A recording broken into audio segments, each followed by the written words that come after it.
Dear students, welcome to session number 35 of Business Statistics 2, 6th semester BBA, University of Mysore. ನಾವು ಹಿಂದಿನ ತರಗತಿಯಲ್ಲಿ addition theorem of probability ನಾವು study ಮಾಡಿದ್ವಿ. ಅದರಲ್ಲೂ ಕೂಡ especially when there is a overlapping events, ಆವಾಗ ನಾವು ಅಡಿಷನನ್ನು ಹೇಗೆ ಮಾಡೋದು ಅಂತ ಹೇಳಿಬಿಟ್ಟು ತಿಳ್ಕೊಂಡಿದ್ವಿ. Now we study about multiplication of independent ಇವೆಂಟ್ಗಳಿದ್ದಾಗ ಪ್ರಾಬಬಿಲಿಟೀಸ್ನ ಹೇಗೆ ಮಲ್ಟಿಪ್ಲೈ ಮಾಡೋದು ಅಂತ ಹೇಳ್ಬಿಟ್ಟು ನೋಡೋಣ. When two events A and B are independent, then the probability of occurrence of both of them A and B is equal to the product of individual probabilities of A and B. ಅಂತಂದರೆ multiplication ಮಾಡುವಾಗ if there are two independent events, event A ಮತ್ತು event B ಇದ್ದರೆ ಅದರದ್ದು joint probability ಏನಂತಂದರೆ ಆ ಎರಡು ಪ್ರಾಬಿಲಿಟೀಸ್ನ multiply ಮಾಡಬೇಕು. Probability of A into probability of B. ಈ ಮಲ್ಟಿಪ್ಲಿಕೇಶನ್ ಮಾಡುವಾಗ ನಾವು ಕೆಲವೊಂದು ಫಾರ್ಮುಲಾಗಳನ್ನ ನೋಡ್ತೀವಿ. That is first one, probability of occurrence of both A and B. A ಮತ್ತು ಬಿ ಎರಡೂ ಇವೆಂಟು ಅಕ್ಕರ್ ಆಗುತ್ತೆ ಅನ್ನೋದನ್ನ ನಾವು ಹೇಗೆ ಹೇಳ್ಬೋದು ಅಂದರೆ probability of A intersection B. ಅದನ್ನು ಹೇಗೆ ಫೈಂಡ್ ಔಟ್ ಮಾಡೋದು? Probability of A into probability of B. ಹಾಗೆಯೇ probability of non occurrence of both A and B. A ಮತ್ತು ಬಿ ಎರಡೂ ಕೂಡ ಅಕ್ಕರ್ ಆಗದೇ ಇರೋವಂಥ ಪ್ರಾಬಿಲಿಟಿನ ಹೇಗೆ ಫೈಂಡ್ ಔಟ್ ಮಾಡೋದು ಅಂದರೆ probability of A complement intersection probability of B complement. ಅದು ಹೇಗೆ ಫೈಂಡ್ ಔಟ್ ಮಾಡೋದು? That is probability of A complement into probability of B complement. ಹಾಗೇನೆ third one, probability of occurrence of A and not B. Event A occur ಆಗುತ್ತೆ but B ಅಕ್ಕರ್ ಆಗಲ್ಲ ಅನ್ನೋದಕ್ಕೆ probability of A into probability of B complement. B event occur ಆಗುತ್ತೆ but ಆದರೆ A event occur ಆಗೋದಿಲ್ಲ. ಅದನ್ನು ನಾವು probability of A complement intersection B ಅಂತ ಬರಿಬೋದು. ಅದನ್ನು ಹೇಗೆ ಫೈಂಡ್ ಔಟ್ ಮಾಡೋದು? Probability of A complement into probability of B. Next, probability of occurrence of at least one event. ಯಾವ್ದಾದ್ರು ಒಂದು ಇವೆಂಟ್ ಅಕ್ಕರ್ ಆಗುತ್ತೆ ಅನ್ನೋದನ್ನ ನಾವು probability of A union B ಅಂತ ಬರಿಬೋದು. ಅದನ್ನು ಹೇಗೆ ಫೈಂಡ್ ಔಟ್ ಮಾಡೋದು? 1 minus probability of A complement intersection B compliment.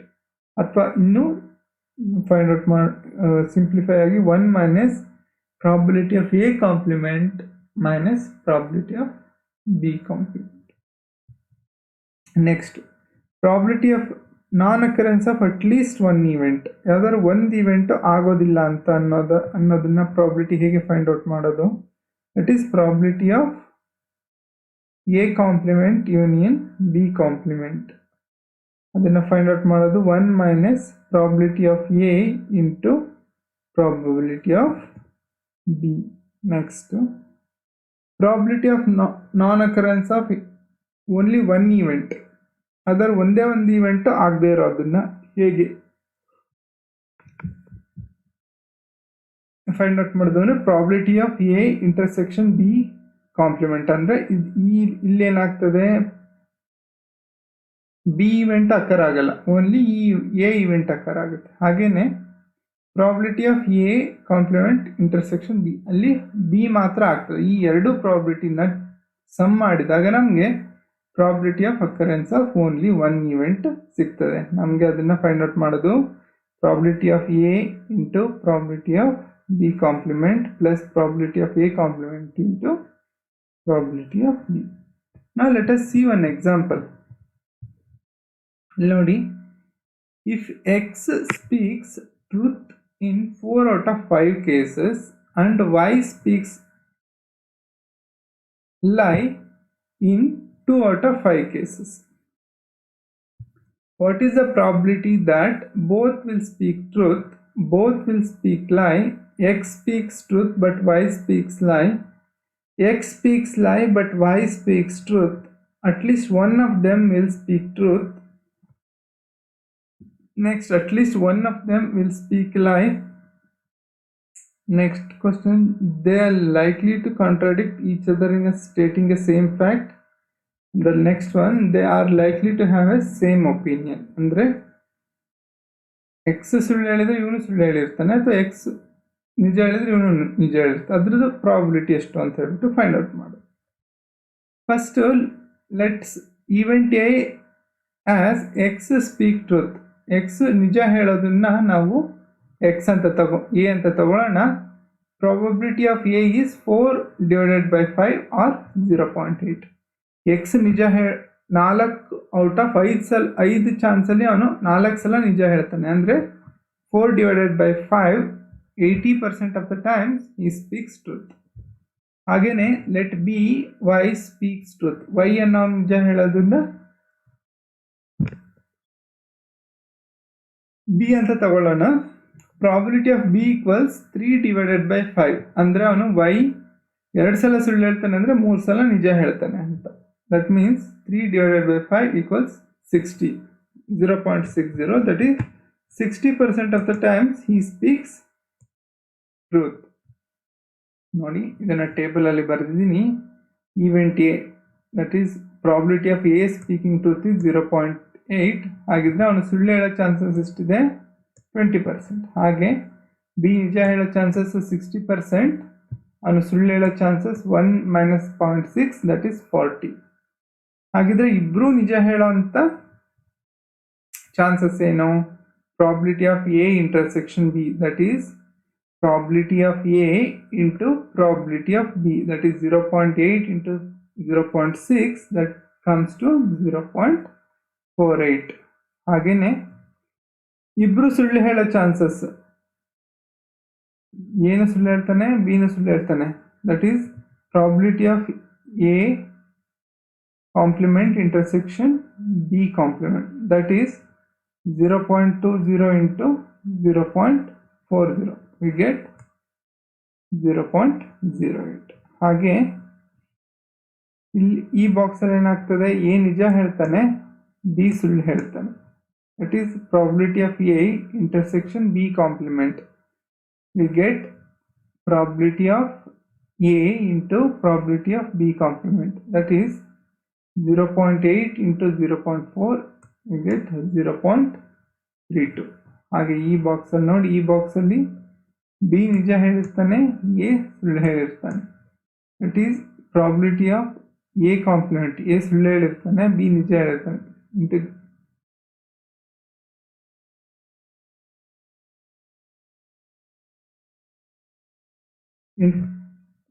A complement intersection B, that is 0.2 into 0.6 equals, we get 0.12.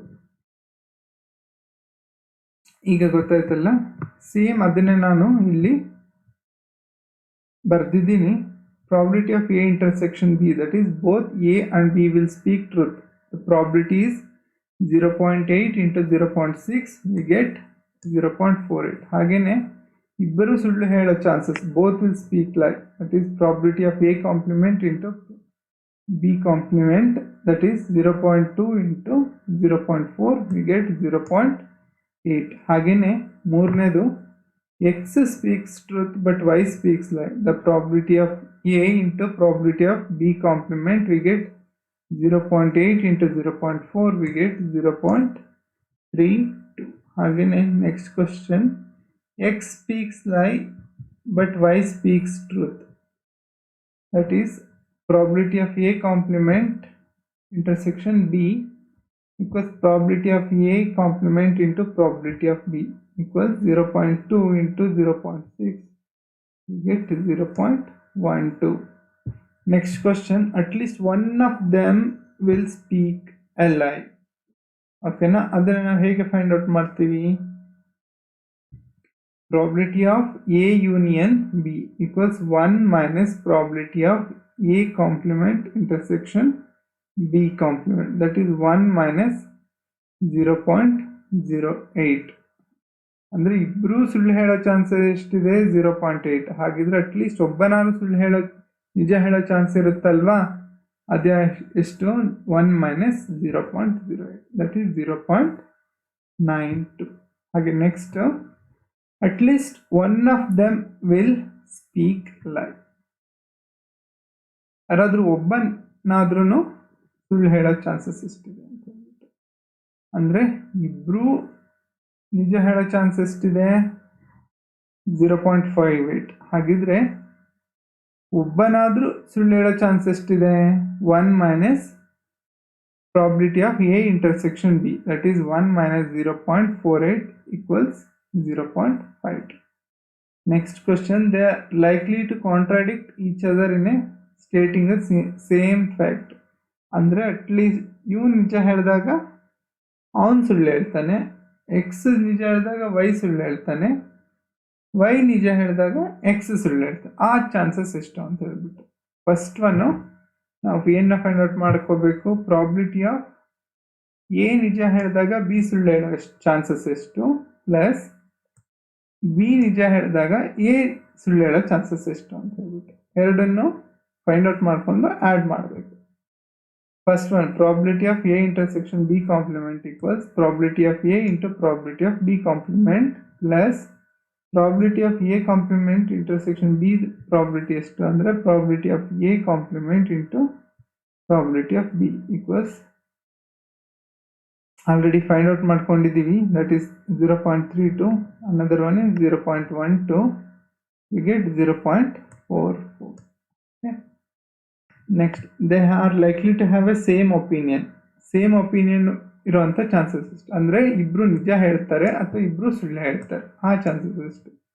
Probability of A intersection B that is ಇಬ್ಬರು ನಿಜ ಹೇಳೋ chances plus probability of A complement intersection B complement ಅಂದರೆ ಇಬ್ಬರು ಸುಳ್ಳು ಹೇಳೋ chances that equals 0.48 plus 0.08 equals 0.56.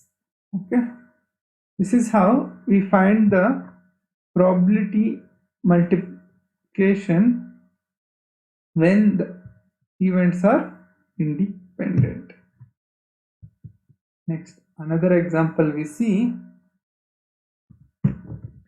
Mr. X is known to hit the target 4 out of 5 times, whereas Mr. Y is known to hit the target 3 out of 5 times. Find the probability both will hit the target, none will hit the target, at least one of them will hit the target, at least one of them will not hit the target, and only one of them will hit the target. Okay, now first one,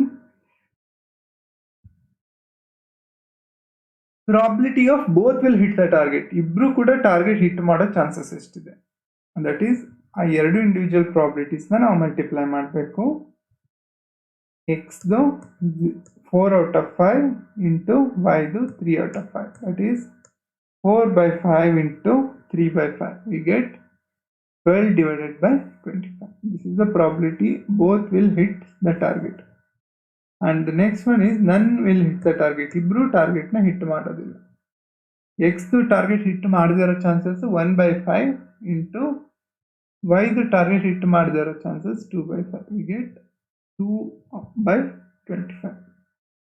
Next one, probability at least one of them will hit that hit, that is 1 minus probability of none will hit the hit. ಇಬ್ರು target hit ಮಾಡದಿರೋ ಚಾನ್ಸಸ್ನ ನಾವು 1 ಇಂದ minus ಮಾಡಿದಾಗ ನಮ್ಗೆ at least ಯಾರಾದರೂ ಒಬ್ರು target hit ಮಾಡೋ probability ಸಿಗುತ್ತೆ. That is 1 minus probability that ನನ್ ವಿಲ್ ಹಿಟ್. 1 minus 2/25 equals 23/25.